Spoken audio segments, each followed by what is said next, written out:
हसन, अस्सलाम वालेकुम। जी वालेकुम सलाम। जी मेरा पुत्र, कैसे हैं आप? कहाँ से बात कर रहे हैं हसन? हाँ जी मैं ठीक ठाक, आप कैसे हैं?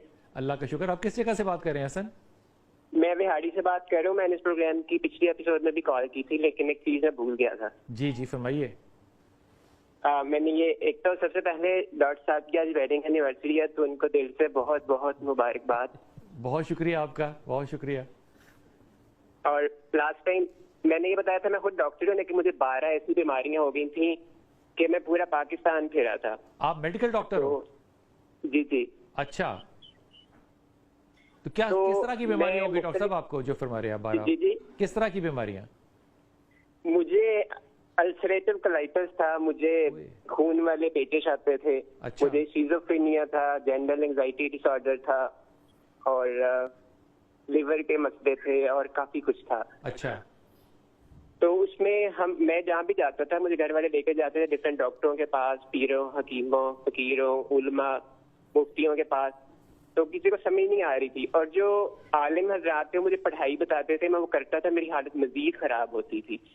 तो फिर डॉक्टर साहब ने मुझे कहा तुम अपनी पढ़ाइयाँ बंद करो। मैंने फिर वो बंद किया सारा कुछ, और फिर मुझे ये समझ आई कि हम पढ़ तो बहुत कुछ रहे होते हैं, लेकिन हम वो कर नहीं रहे होते, हमारा प्रैक्टिकल कम होता है। हम दिल में नफरत हसद रख के बैठे होते हैं, गुस्सा रख के बैठे होते हैं, और साथ में हम जब अल्लाह का कलाम पढ़ते हैं तो वो हमारा जिस्म उस तजल्ली को बर्दाश्त नहीं करता।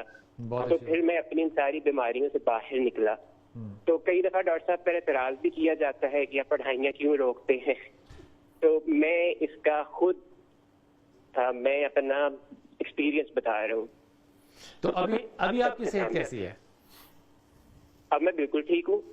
कुछ लोगों में ना ये कंटिन्यूस प्रोसेस है, मुझे जो समझ आई है कि ये कोई चमत्कार नहीं है कि फौरन हो जाएगा, हमें पहले खुद को ठीक करना पड़ता है।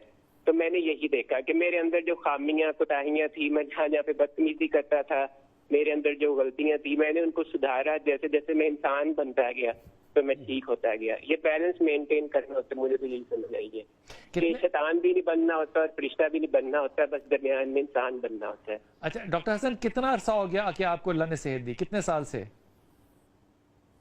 मुझे ये मसला हुआ था 2021 से। अच्छा। ये सारे मसले फिर बढ़ता गया, जो जो इलाज की मेरे साथ वो हो रहा था।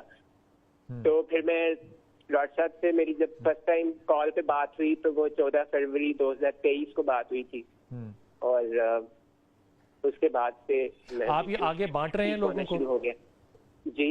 आप आगे भी दे रहे हैं लोगों को? जी मैं आगे जिस भी कैपेसिटी में पॉसिबल होता है मैं हर तरीके से आगे बता रहा हूँ। डॉक्टर साहब कॉल करने का बहुत शुक्रिया। अल्लाह ताला आपको सेहत में रखे, और जो सदका जारिया डॉक्टर साहब की वजह से जारी हुआ है वो आप भी करें। डॉक्टर साहब आप कुछ कहना चाहेंगे? कुछ नहीं जी, अल्लाह ने याद है डॉक्टर साहब? मुझे बहुत याद है, क्योंकि ये शिज़ोफ्रेनिया भी साथ था ना। डॉक्टर्स ने तो इन्हें डॉक्टर हो के बेचारा तो ये साइकोलॉजिकली बहुत डिस्टर्ब हो गया हुआ था। अल्सरेटिव कोलाइटिस से खून के उसको बहाने आते थे। ऊपर से फिर जितने लोगों के पास गया, आधों से ज़्यादा ने कह दिया कि तुम्हारे फलां रिश्तेदार ने जादू किया हुआ है, बाकियों ने कह दिया जिन है। वो भी माइंड से नहीं जाता, जिन और जादू के बीच में फंस गया। और जो करीबी अजीज रिश्तेदार थे जिनके दुआ से ये और बेहतर हो सकता था, या जिनकी केयर से, उनके लिए ये दिल में सोचता था कि ये इसने जादू किया हुआ है मेरे पे, ये मेरे खिलाफ है, इसने जिन छोड़ा हुआ है। तो वो भी एक मैं समझता हूँ कि इंसान के लिए अलमिया होता है कि वो जिन्होंने उसका साथ देना होता है उन पे भी वो शक कर रहा होता है। क्या? और शक और हक कभी एक जगह इकट्ठे नहीं हो सकते।